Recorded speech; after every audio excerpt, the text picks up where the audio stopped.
উনি পেঁয়াজ নিয়ে ব্যস্ত আছেন আর আমাদেরকে গুলি করতেছে। আপনি সসম্মানে পদত্যাগ করেন, আমরা টেনে হিচড়ে নামানোর আগে আপনি সসম্মানে পদত্যাগ করেন। আচ্ছা, আমাদের অলরেডি যে আলটিমেটাম ছিল সেই আলটিমেটামের সময় শেষ এবং আমাদের স্বরাষ্ট্র উপদেষ্টা অলরেডি ফেইলড ইন দিস। তো আমরা আসলে এত নিরীহ একটা উপদেষ্টাকে স্বরাষ্ট্র উপদেষ্টা হিসাবে আর দেখতে চাই না।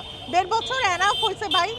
এখন আপনি নেমে যান, আগামী 6 ঘন্টার মধ্যে যদি আপনি ক্রিমিনালকে ধরতে পারেন তাহলে আপনি থাকেন, না হলে আপনি সসম্মানে পদত্যাগ করেন। আমরা টেনে হিচড়ে নামানোর আগে আপনি সসম্মানে পদত্যাগ করেন। উনি পেঁয়াজ নিয়ে ব্যস্ত আছেন আর আমাদেরকে গুলি করতেছে।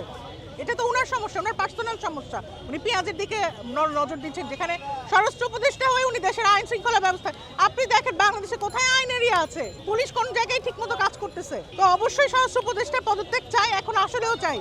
ওনার এত নিরীহপনা দিয়ে আমাদের আর চলবে না। আমরা 6 ঘন্টার আলটিমেটাম দিয়েছি এবং এই 6 ঘন্টার মধ্যে যদি খুনিকে তারা যদি ধরতে না পারেন এবং আইনের আওতায় আনতে না পারেন তাহলে ওনারা গদি ছেড়ে দিক।